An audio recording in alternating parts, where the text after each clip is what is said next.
మీ గ్రామానికి ఎందుకు వచ్చామో తెలుసమ్మా? కాంగ్రెస్ పార్టీ పేదవాళ్లకు అండగా నిలబడడం కోసం ఒక అద్భుతమైన పథకాన్ని రూపొందించింది. అదేమిటి అంటే ప్రతి పేద ఇంటికి, పేద కుటుంబానికి ప్రతి నెల 5,000 రూపాయలు ఆ ఇంటి మహిళ చేతుల్లోనే పెట్టే పథకం.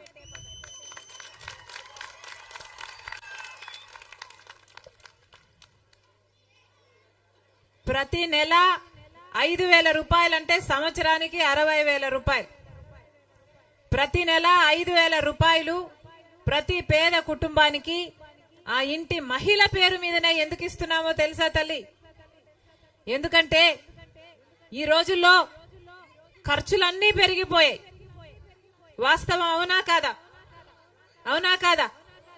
పెట్రోలు, డీజిల్, గ్యాస్ పెరిగిపోయాయా లేదా? కరెంటు బిల్లులు, బస్ ఛార్జీలు పెరిగాయా లేదా? ఫీజులు, ఇంకా ట్యాక్సులు, ఇలా అన్ని పెరుగుకుంటూ పోయాయి. ఆఖరికి మద్యం కూడా పెరిగిపోయింది. అవునానా? మద్యం కోసం కాదిస్తున్నది, అందుకే మగవాళ్ళకి ఇవ్వటం లేదు, అందుకే ఆడవాళ్ళకి ఇస్తున్నాం.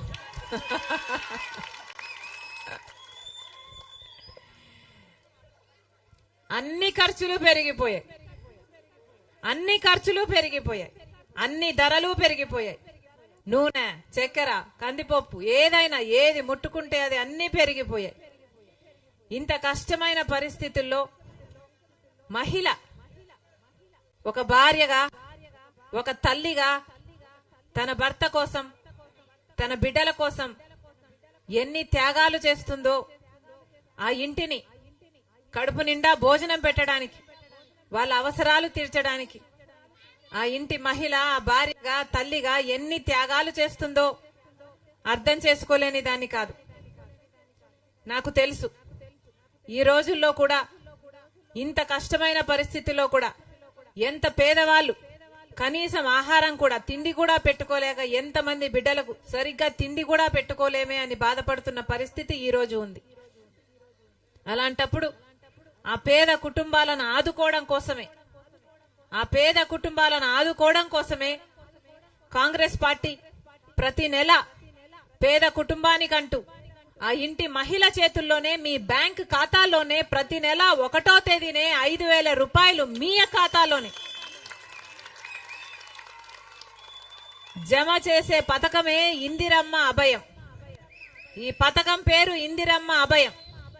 ఈ పథకము మీకు అమలు కావాలి అంటే కాంగ్రెస్ పార్టీ అధికారంలోకి రావాలి.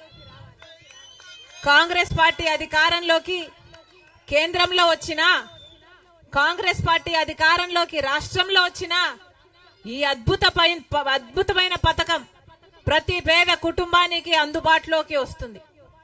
కాబట్టి మీ అందరూ ఆశీర్వదించండి, కాంగ్రెస్ పార్టీని అధికారంలోకి తీసుకురావాలి. ఎందుకంటే ఈరోజు కాంగ్రెస్ పార్టీ మాత్రమే ఈరోజు మన రాష్ట్రంలో చిత్తశుద్ధితో నిలబడిన ఏకైక పార్టీ కాంగ్రెస్ పార్టీ. ఈ రోజు మన రాజకీయాలు ఎలా ఉన్నాయంటే, రాజకీయాలు ఎలా ఉన్నాయంటే బీజేపీ పార్టీ కేంద్రంలో అధికారంలో ఉంది. బీజేపీ పార్టీ కేంద్రంలో 10 సంవత్సరాలుగా అధికారంలో ఉండి కూడా ఈ 10 సంవత్సరాలలో మనకు అమలు చేయాల్సిన ఏ ఒక్క వాగ్దానమైనా, ఏ ఒక్క హామీ అయినా, విభజన హామీ అయినా ఒక్కటి కూడా నిలబెట్టుకోలేదు బీజేపీ పార్టీ. మనకు ప్రత్యేక హోదా ఇవ్వాల్సింది బీజేపీ పార్టీ 10 సంవత్సరాల కిందనే ఆంధ్ర రాష్ట్రానికి ప్రత్యేక హోదా రావాల్సింది. ప్రత్యేక హోదా అంటే ఏమిటో తెలుసమ్మా? ప్రత్యేక హోదా ఒక రాష్ట్రానికి ఇచ్చింది అంటే కేంద్ర ప్రభుత్వము ఆ రాష్ట్రంలో పెట్టే కంపెనీలకు అసలు ట్యాక్సులు ఉండవు, ఎక్సైజ్ డ్యూటీలు ఉండవు. కాబట్టి పరిశ్రమలు పెట్టడానికి పరిశ్రమవేత్తలు ఉరుక్కుంటూ వస్తారు. పెద్ద పెద్ద పరిశ్రమలు పెడితే మన రాష్ట్రంలో అభివృద్ధి జరుగుతుంది, మన బిడ్డలకు ఉద్యోగాలు వస్తాయి. స్పెషల్ స్టేటస్, ప్రత్యేక హోదా అన్నది మన రాష్ట్రంలో ఎందుకు ముఖ్యమో అంటే అభివృద్ధి కోసం ముఖ్యం. స్పెషల్ స్టేటస్ మన రాష్ట్రంలో ప్రత్యేక హోదా వస్తే కేంద్రం నుంచి మన రాష్ట్రానికి వచ్చే నిధులు కూడా అద్భుతంగా వస్తాయి. మన రాష్ట్రంలో ఏది కావాల్స్తే అది, ఏది అవసరమైతే అది ఖర్చు పెట్టుకోవడానికి వీలుంటుంది.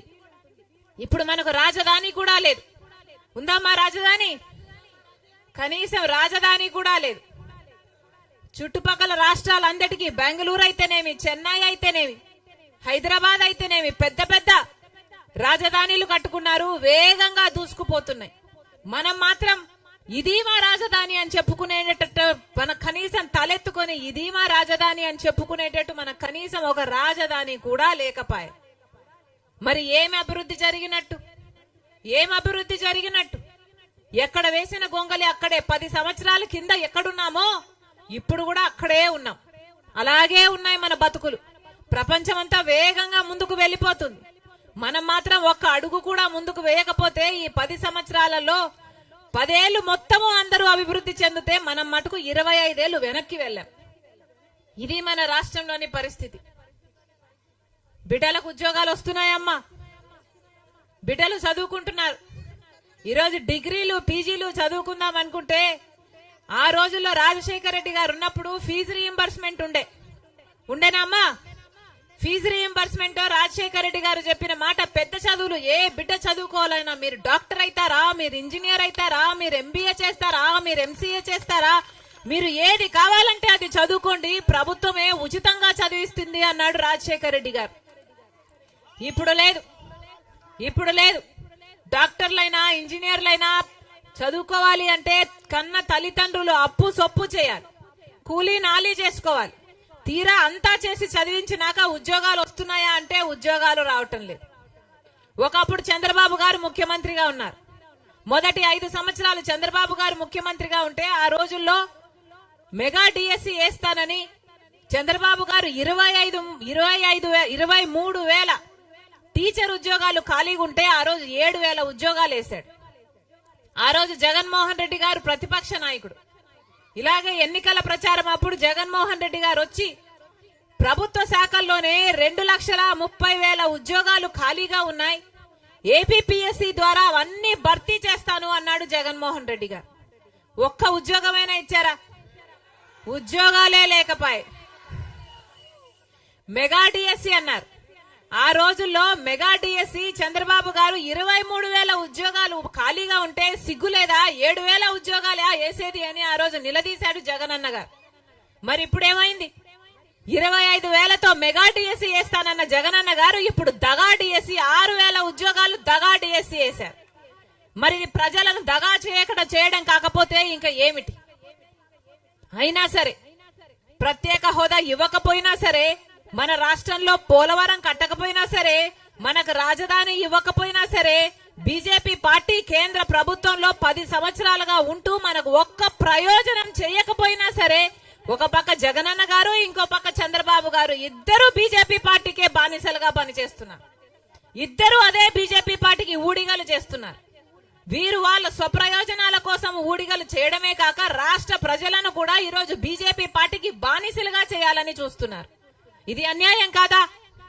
ఒక్క విషయంలోనైనా బీజేపీ పార్టీ కేంద్రంలో అధికారంలో 10 సంవత్సరాలుగా ఉంటే మన రాష్ట్రానికి ఏం చేసింది బీజేపీ పార్టీ? ఒక్కసారైనా ఇటు జగనన్న గారైనా అటు చంద్రబాబు గారైనా నిలదీశారా బీజేపీ పార్టీని? మా రాష్ట్రానికి ఎందుకు స్పెషల్ స్టేటస్ మీరు ఇవ్వడం లేదు, ప్రత్యేక హోదా మీరు ఎందుకు ఇవ్వటం లేదు, మీరు ఇవ్వకపోతే పరిశ్రమలు ఎలా వస్తాయి, పరిశ్రమలు రాకపోతే మా బిడ్డలకు ఎలా వస్తాయని ఎప్పుడైనా ఎవరైనా నిలదీశారా?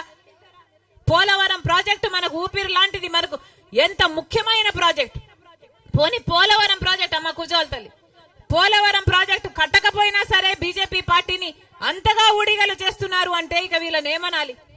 రాజధాని కట్టకపోయినా సరే, పోలవరం కట్టకపోయినా సరే, ప్రత్యేక హోదా ఇవ్వకపోయినా సరే, మన రాష్ట్రానికి ఏ ఒక్క మేలు చేయకపోయినా ఈ రోజు జగనన్న గారు, తెలుగుదేశం పార్టీ చంద్రబాబు గారు ఈ రోజు బీజేపీ పార్టీకి బానిసలయ్యారు. అమ్మా మళ్ళీ చెప్తున్నా, చంద్రబాబు గారు ముఖ్యమంత్రి అయినా, జగనన్న గారు ముఖ్యమంత్రి మళ్ళీ అయినా ప్రత్యేక హోదా మన రాష్ట్రానికి రాదు. వీళ్ళిద్దరూ బీజేపీ పార్టీకి బానిసలయ్యారు. ఆ బీజేపీ పార్టీ ఏమో మనకు ప్రత్యేక హోదా ఇవ్వదు, పోలవరం ప్రాజెక్ట్ ఇవ్వదు, మనకు రాజధాని ఇవ్వదు, మనకు ఏ ఒక్క మేలు చేయదు.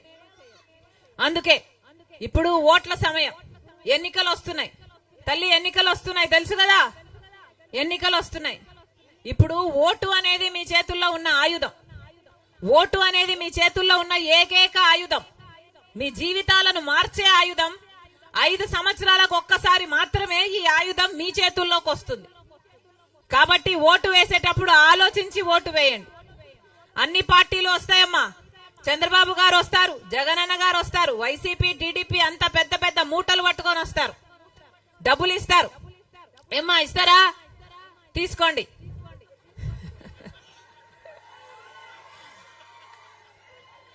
ఎవరు డబ్బులు ఇచ్చినా తీసుకోండి, ఎంత డబ్బులు ఇచ్చినా తీసుకోండి, మీ డబ్బులే. మీ పేరు చెప్పుకొని మాఫియాలు చేసి, liquor mafia, sand mafia, mining మాఫియాలు చేసి సంపాదించిన డబ్బులే, మీ డబ్బులే. ఏ మోమాట పడకుండా తీసుకోండి.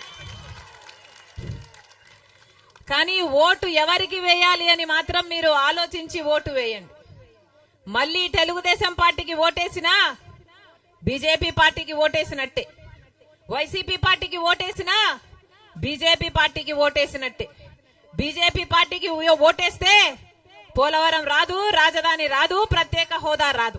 ఈ 10 సంవత్సరాలు, మొదటి 5 సంవత్సరాలు చంద్రబాబు గారిని చూశాం, మళ్ళా 5 సంవత్సరాలు జగనన్న గారిని చూశాం. ప్రత్యేక హోదా కోసం ఎవరైనా ఒక్కరైనా ఒక్క నిజమైన ఉద్యమం ఈ 10 సంవత్సరాలలో చేశారమ్మా? అధికారంలో ఉన్నప్పుడు ఎవరు ఎప్పుడూ పట్టించుకోలేదు. ప్రతిపక్షంలో ఉన్నప్పుడు జగనన్న గారు మూకుమ్మడి రాజీనామాలు చేద్దాం పదండి అన్నారు. ప్రత్యేక హోదా ఎందుకు రాదో చూద్దాము అన్నారు. తీరా ఆయన ముఖ్యమంత్రి అయ్యాక మరి ఆయన ఏం చేశాడు? మూకుమ్మడి రాజీనామాలు చేశారా? ఒక్కరైనా రాజీనామాలు చేశారా? మరి మోసము దగా కాకపోతే దీన్ని ఏమనాలి? అందుకే చెప్తున్నాం, ఈరోజు బీజేపీ పార్టీ అంటే ప్రపంచంలో మొత్తం బీజేపీ పార్టీ ఉందేమో గాని ఆంధ్ర రాష్ట్రంలో బీజేపీ పార్టీ వేరే ఉండనవసరం లేదు. జగన్ అయినా, పవన్ అయినా, బాబు అయినా వీళ్ళే బీజేపీ పార్టీ. బీజేపీ అంటే బాబు, జగన్, పవన్. బి అంటే బాబు, జే అంటే జగన్, పి అంటే పవన్. మన ఆంధ్ర రాష్ట్రంలో మాత్రం ఇదే బీజేపీ పార్టీ. కాబట్టి అమ్మా మళ్ళీ చెప్తున్నాం, తెలుగుదేశం పార్టీకి ఓటేసినా అది బీజేపీ ఖాతాలోనే పడుతుంది, వైసీపీకి ఓటేసినా అది బీజేపీ ఖాతాలోనే పడుతుంది, జనసేనకు ఓటేసినా అది బీజేపీ ఖాతాలోనే పడుతుంది. 10 సంవత్సరాలుగా బీజేపీ పార్టీ మనం దగా చేసింది. ఆంధ్ర రాష్ట్ర బిడ్డల్ని, మిమ్మల్ని వెన్నుపోటు పొడిచింది. అందుకే చెప్తున్నాం, మరొక్కసారి ఎన్నికలు వచ్చాయి తల్లి, ఆలోచన చేసి ఓటు వేయండి. కాంగ్రెస్ పార్టీ ఒక్కటే. రాహుల్ గాంధీ గారు, మా నాయకుడు రాహుల్ గాంధీ గారు, కాంగ్రెస్ పార్టీ నాయకుడు రాహుల్ గాంధీ గారు అధికారం లేకొచ్చిన మొట్టమొదటి సంతకమే మనకు ప్రత్యేక హోదా మీద పెడతానని చెప్పాడు రాహుల్ గాంధీ గారు. ఆ మాట పట్టుకొని వచ్చింది రాజశేఖర్ రెడ్డి బిడ్డ. అందుకే చెప్తున్నాం, కాంగ్రెస్ పార్టీని ఆశీర్వదించండి. ప్రత్యేక హోదా వస్తుంది, పోలవరం ప్రాజెక్ట్ వస్తుంది, రాజధాని వస్తుంది. అంతేకాదు ఈ రోజు లాంచ్ చేస్తున్న ఇందిరమ్మ అభయం పథకం కూడా మీ అందుబాటులోకి రావాలి అంటే కాంగ్రెస్ పార్టీ అధికారంలోకి రావాలి. ప్రతి ఇంటికి 5,000 ప్రతి నెల మొదటి తేదీనే ఆ ఇంటి మహిళ ఖాతాలోనే, మీ బ్యాంకు ఖాతాలోనే అమ్మా 5,000 రూపాయలు మీ ఇంటికే వస్తుంది, మీ చేతికే చెందుతుంది. మగవాళ్ల చేతికి కాదు తల్లి, మీ చేతుల్లోనే పెడుతుంది కాంగ్రెస్ పార్టీ. ఆశీర్వదించండి అమ్మా. ప్రతి పేద కుటుంబానికి ప్రతి నెల 5,000 రూపాయలు ప్రతి పేద కుటుంబానికి ఇచ్చే పథకం ఇందిరమ్మ అభయం. మనస్ఫూర్తిగా ఆశీర్వదించాలని రాజశేఖర్ రెడ్డి బిడ్డ కోరుకుంటుంది.